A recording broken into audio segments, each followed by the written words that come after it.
तो उसमें दो ब्राह्मण, एक खटीक, 3 लोग मारे गए वहाँ गए। उसमें मानसिंह जी को जेल हो गई थी। हाँ, लोग सोते में इन लोगों ने पुलिस लगा के इन लोगों ने गोली मरवा दी उनको। पुलिस गया था। हाँ, तो जसवंत सिंह वहाँ मारे गए। उसके बाद उनके जो छोटे भाई थे जसवंत सिंह के, मानसिंह जी के छोटे लड़के चारों, इन लोगों ने 5-6 पंडितों के सर काट लिए तलवार से। इनमें रूपा पंडित जी के भतीजे छोटे वाले। उसके बाद जब तहसीलदार सिंह को 3 केस में फांसी हुई, फांसी की सजा, तो उस समय डॉक्टर राजेंद्र प्रसाद राष्ट्रपति थे, प्रथम राष्ट्रपति अपने। उसमें लिखा था कि अगर तहसीलदार सिंह को जेल से रिहा कर दिया जाए तो चंबल की बागी समस्या हल हो जाएगी। एक फिल्म और बनी है जो उनके गिरोह के, वो रूपा पंडित की कच्चे धागे जो फिल्म है, कच्चे धागे, वो कई बार सुपर हिट रही थी फिल्म, बहुत फेमस फिल्म बनी। तो दोस्तों अब हम पहुंच चुके हैं यहाँ पे, आप सामने देख रहे हैं, ये है बागी मान सिंह जी का मंदिर बना हुआ है यहाँ पे। और इधर की तरफ उनका मकान बना हुआ है, जो नया मकान है, पुराना हमने गांव में देखा था।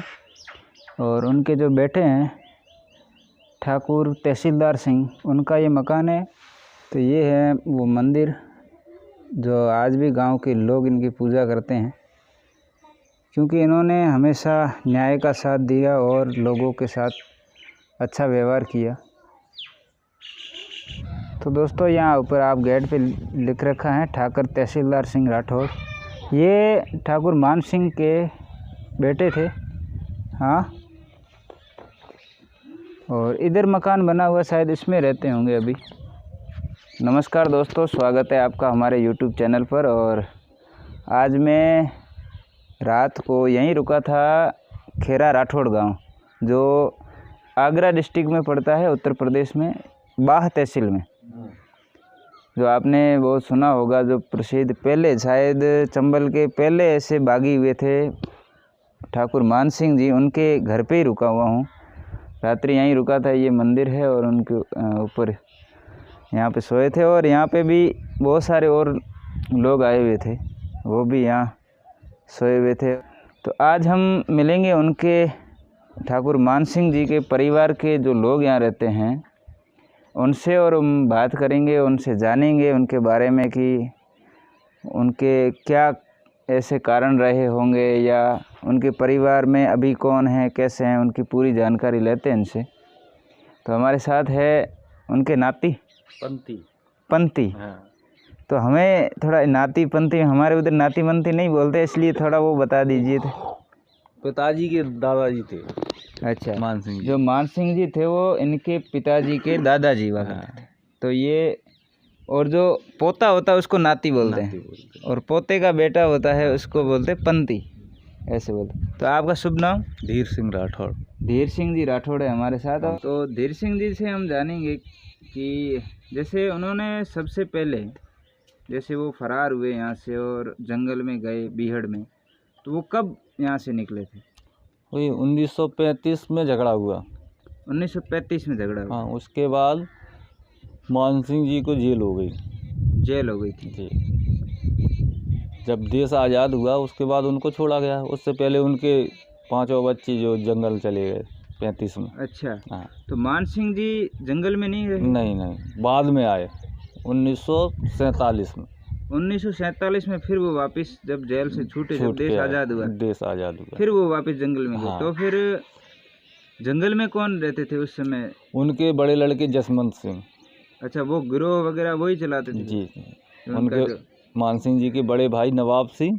अच्छा। उनके बड़े लड़के जसवंत सिंह, मान सिंह जी के। और ये जो लड़ाई हुई थी, वो क्या ऐसा वास्तविक कारण था जिनकी वजह से उनको मतलब बीहड़ में जाना पड़ा? या पहले अपने गांव में ये थोकबाज चलता था, जैसे अपने मोहल्ला इकट्ठे रहते थे लोग। अच्छा। ऐसा था। तो वहाँ अपने गांव में एक भदौरिया जी थे। भदौरिया जी। हाँ, और ब्राह्मणों से थोड़ा अनबन और झगड़ा चल ही रहा था पहले से। तो वो आ गए गांव में, तो वो पानी भरने गए वहाँ कुआं पे। कुआं जो अभी देख रहे हैं? हाँ, उस कुएं की बात। वो ब्राह्मणों का कुआं था उधर। नीचे एक और कुआं है, तो आप देख के आए वो नहीं? हाँ। उसके नीचे एक और कुआं है। अच्छा। हाँ, तो वहाँ पानी लेने गए तो वहाँ ब्राह्मणों से थोड़ी कहासुनी हो गई, तो ब्राह्मणों ने उनको मारा, पिटाई कर दी। भाव। तो ये घर आए वापस, तो इन्होंने बताया यहाँ, तो यहाँ से सब लोग गए, तो झगड़ा बढ़ गया। तो उसमें 2 ब्राह्मण, 1 खटीक, 3 लोग मारे गए वहाँ झगड़े। वो अपने यहाँ एक नौकर रहता था जाटव दमरुआ, वो बंदूक टोपीदार बंदूक घर पे रहती थी, वो टंगी थी, तो उसने नौकर ने मार दी। तो वो अच्छा, उनको बोला बंदूक लाने के लिए और उन्होंने आके फायर? नहीं, कुछ नहीं बोला, वहाँ झगड़ा चल रहा था, वो नौकर बंदूक लेके पहुँच गया वहाँ। अच्छा, नौकरी पहुंच गया। हाँ, तो उसने गोली मार दी, तो उसमें 3 लोग मारे गए। उसमें मानसिंह जी को जेल हो गई, और उनके लड़के थे वो फरार हो गए।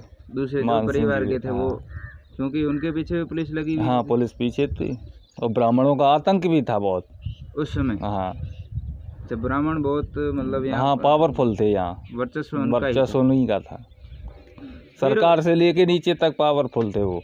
उसके बाद मानसिंह जी के जो छोटे लड़के थे, तहसीलदार सिंह, धनवंत सिंह और सुवर्ण सिंह, ये लोग भी कुछ बड़े हुए, उस समय छोटे थे ये लोग। अच्छा, तो जब जसवंत सिंह मारे गए, ब्राह्मणों ने धोखे से मरवा दिया उनको, फिर उनको मरवा दिया। पंचायत के लिए बुलाया, हाँ। मैंने कि अब राजीनामा कर लेते, अच्छा, कोई दिक्कत नहीं है।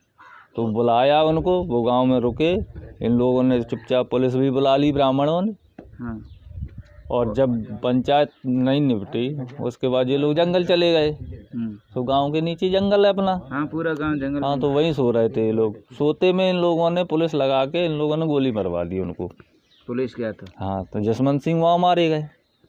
उसके बाद उनके जो छोटे भाई थे जसवंत सिंह के, मान सिंह जी के छोटे लड़के चारों, इन लोगों ने 5-6 पंडितों के सर काट लिए तलवार से। अच्छा, उनके जब हाँ, वहाँ से फिर हम लोग फरार हो गए। जसवंत सिंह मारे गए, उसके बाद फिर कोई समझौता नहीं हुआ। फिर वो पूरा उन्होंने ठान लिया कि अब इनको सबको समाप्त करना। फिर मतलब धीरे धीरे ब्राह्मण करीब अपने गांव में 10-12 ब्राह्मण मारे गए।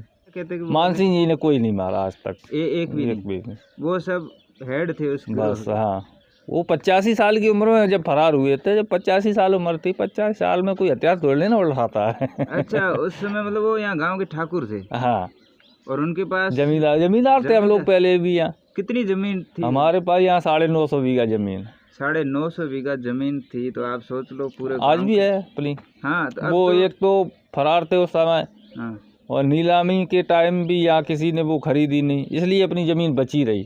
उनके डर मारे भी कोई नहीं लेता, किसी ने दबाने की किसी ने दबाने की कोशिश नहीं की। हाँ, 5 में से 3 के बच्चे हैं, 2 ने शादी नहीं की। 2 की शादी नहीं होगी, तो वो वैसे फरार थे। और हाँ, और 3 के परिवारों में ये जमीन हाँ आज है। हाँ। तो उनमें से इस गांव में कितने परिवार रहते? इसमें अकेला ही रहता हूँ यहाँ, और सब हमारे घर के बाहर ही हैं। बाकी जो परिवार है वो बाहर, कोई ग्वालियर होगा या? हाँ, एक लखनऊ में है, अच्छा, रणवीर सिंह राठौर, BSF से IG रिटायर्ड अभी हुए। अच्छा। कहते मतलब मान सिंह जी के सेना, मतलब वो जो गिरोह था उसमें ब्राह्मण भी बहुत थे? ब्राह्मण सबसे ज़्यादा थे, ठाकुर तो अपने घर के 5 ही लोग थे, ठाकुरों ने किसी ने मदद नहीं की। अच्छा, ब्राह्मण ही थे अपने गिरोह में टोटल। उसमें एक नाम आता है रूप सिंह जी। रूपा पंडित जी हमारे कुल पुरोहित थे, वो सबसे ज़्यादा, वो मतलब गिरोह को ज़्यादा। हाँ, वो गिरोह को वही संभालते थे पूरे वो। तो ये एक बड़ी बात बताई कि मतलब नहीं तो नाम सुनता है कि भाई जैसे मान सिंह जी तो वही अकेले ही सबको नहीं, ऐसा कुछ नहीं था। बस उनका केवल नाम था, नाम था, और उनकी बात कोई टाल? हाँ, उनकी बात किसी ने नहीं टाली। कोई झगड़ा वगैरह होता तो वो ही नहीं, वो समझौता, ज़्यादातर समझौता ही कराते थे वहाँ गाँव में भी। कितने एनकाउंटर उनके नाम पे मतलब पुलिस रिकॉर्ड में चले? 302 करीब पुलिस वाले मारे गए उसमें। 302 पुलिस वालों को मार दिया? हाँ, और किसी को नहीं मारा फालतू। जो पीछे आ रही पुलिस तो, हाँ। जो पीछे नहीं आती पुलिस तो पुलिस को भी नहीं मारा कभी। और यहाँ के 10-12 तो यहाँ के जिनसे झगड़ा था वही लोगों को मारा, फालतू किसी को नहीं। 10-12 वो मर गए। और कोई मुखबरी वगैरह करते थे उनको? मुखबर, कई मुखबर भी मारे गए उसमें। तो टोटल मिला के ऐसे 320-30 हाँ, ऐसा ही। हाँ, ऐसे लोगों को 322 करीब है, वो नेट पे पड़ा हुआ है रिकॉर्ड में है। पुलिस रिकॉर्ड में 322 लोगों की हत्या के मुकदमे हैं। उसके बाद मान सिंह जी मारे गए, तहसीलदार सिंह पकड़े गए, उसके बाद रूपा पंडित जी के हाथ में गिरोह का चार्ज आया। मतलब जैसे ही एनकाउंटर कब हुआ उनका? पहले अपने गिरोह में लाखन सिंह तोमर नगरा वाले, अच्छा, ये भी अपने गिरोह में ही थे। अच्छा, और रूपा पंडित जी को और इनके झगड़े रहते थे। हाँ, इन दोनों के बीच हाँ, में। तो मानसिंह बाबा ने इनको लाखन सिंह को अलग कर दिया। भाई उनका गिरोह अलग भाई बना तुम हुआ। रोज लड़ते हो आपस में, हाँ। कोई मर जाएगा आपस में, कोई दिक्कत नहीं, उनको हटा दिया। फिर रूपा पंडित जी अपने गिरोह में रह गए। उसके बाद जब मानसिंह जी मारे गए, उसके बाद ठाकुरवाद और ब्राह्मणवाद चला। अच्छा, फिर वो एक तो वो लाखन सिंह तोमर ब्राह्मणों से झगड़ा उनका, हाँ, जातिवाद के ऊपर। जातिवाद चला। हाँ, उसके बाद जाति मानसिंह जी रहे तब तक कोई जातिवाद नहीं हुआ।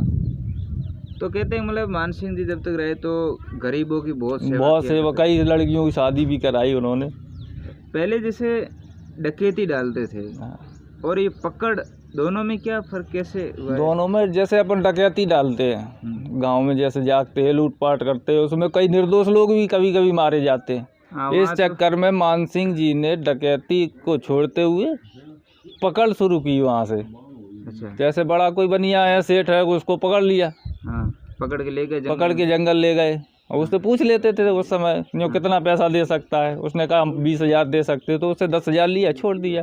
तो उसमें कोई दिक्कत भी नहीं थी। हाँ, तो मतलब वो पकड़ मानसिंह जी के टाइम से ही शुरू हुई।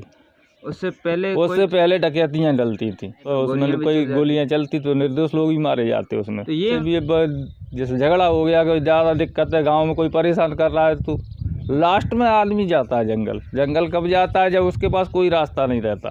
तो जब लड़ाई होती है तो पुलिस के पास भी जाते हैं? हाँ, पुलिस के पास भी जाते हैं, और पुलिस दबंगों के साथ हो जाती है तो फिर आदमी के पास कोई रास्ता नहीं रहता, तो जंगल भी जाना पड़ता है। नहीं, अपनी इच्छा से जंगल क्यों जाएगा आदमी? जंगल वहाँ कोई मखमल के गद्दे धोने पड़े, किसको कंकड़ में पड़ना सोना है वहाँ। हाँ, अपनी इच्छा से कोई कंकड़ों में जंगलों में कौन जाएगा? तो लोगों की मजबूरियाँ कुछ ऐसी हो जाती हैं तो जंगल भी जाना पड़ता है। तो वर्चस्व की लड़ाई थी ये तो। हाँ, फिर वो अपने स्वाभिमान पे ले लेते हाँ, थे तो कि स्वाभिमान का ही तो नहीं सब है। हाँ, चंबल का पानी स्वाभिमान के लिए तो मशहूर है। तो अभी कैसा है? अब बहुत शांति है यहाँ, कोई पहले भी दिक्कत नहीं थी कोई किसी को, आज भी नहीं। आमजन को कोई आमजन को पहले भी कोई दिक्कत नहीं थी यहाँ, आज भी कोई परेशानी नहीं। चंबल के बीहड़ को देखना चाहे, घूमना चाहे तो आराम से घूमो, कोई दिक्कत नहीं, किसी को कोई नहीं टोकता यहाँ।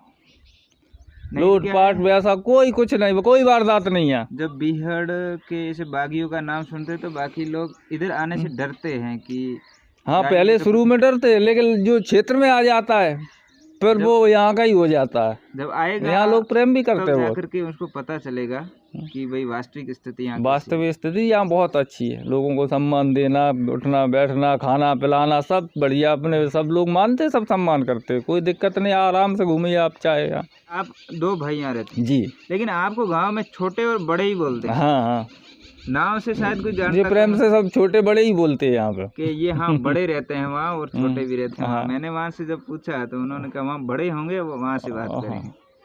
तो मैंने कहा ये घर के नाम होते हैं ना।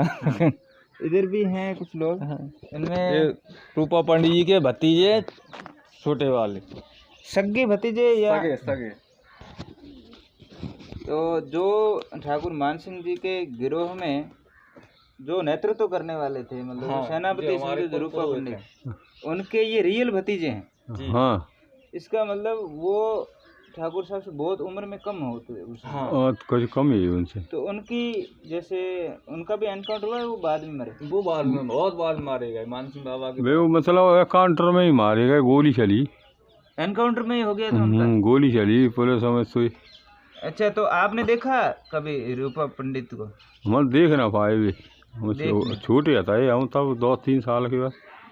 अच्छा, छोटे थे आप? हाँ। वो आपके सगे चाचा जी थे?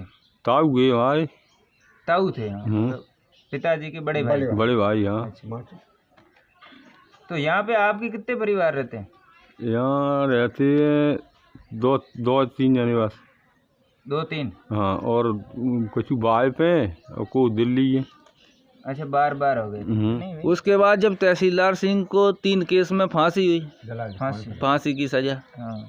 तो उस समय डॉक्टर राजेंद्र प्रसाद राष्ट्रपति थे, प्रथम राष्ट्रपति अपने। हाँ। तो यहाँ से दादी ने और जो चंबल में मोहर सिंह, माधव सिंह, ये छोटे छोटे जो गिरोह थे, हाँ सब ने यहाँ से चिट्ठी लिखी हाँ। और राष्ट्रपति को भेजी। अच्छा उसमें आचार्य विनोबा भावे जी का उस समय शांति मिशन प्रोग्राम चल रहा था, अच्छा। उनका पूरा सहयोग रहा उसमें। उन्होंने वहाँ चिट्ठी ये कि राष्ट्रपति को दी।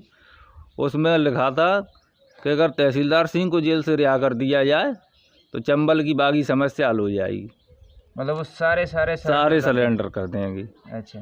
तो उसके बाद वो चिट्ठी राष्ट्रपति को दी गई, तो वहाँ से सरकार ने भी उसको मान लिया। तो तहसीलदार सिंह को फांसी माफ़ करके 17 साल की जो सज़ा थी वो काट के उनको छोड़ दिया गया। कितनी परेशानी, 20 साल बिल्कुल खुले आसमान। हाँ, खुले आसमान में, जंगल है, बारिश हो रही, सर्दी है, खाने की दिक्कत है, सारी दिक्कत ही है, पुलिस पीछे है। हाँ। उसमें तहसीलदार सिंह को जब जेल से छोड़ा गया तो उनको सरकार की तरफ से एक जीप दी गई। अच्छा। तो वो जंगलों में घूमे, 350 अपने बटेश्वर में हाजिर कराए बागी, 350। 450 अपने ग्वालियर फूलबाग पे मध्य प्रदेश में। अच्छा। बस उसी समय बागी समस्या ख़त्म हो गई चंबल की, कोई बागी नहीं रहा उस समय से। और उसके बाद ये छोटे मोटे होते रहे।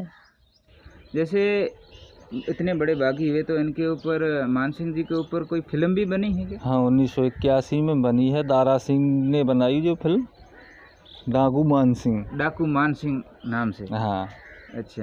1981-82 में एक फिल्म और बनी है जो उनके गिरोह के, वो रूपा पंडित की कच्चे धागे जो फिल्म है, कच्चे धागे, वो कई बार सुपर हिट रही थी फिल्म, बहुत फेमस फिल्म बनी थी। और सामने लाखन सिंह तोमर नगरा वाले, इन दोनों को उन्होंने फिल्म के माध्यम से बताया कि इनकी कैसे लड़ाई हुई। हाँ।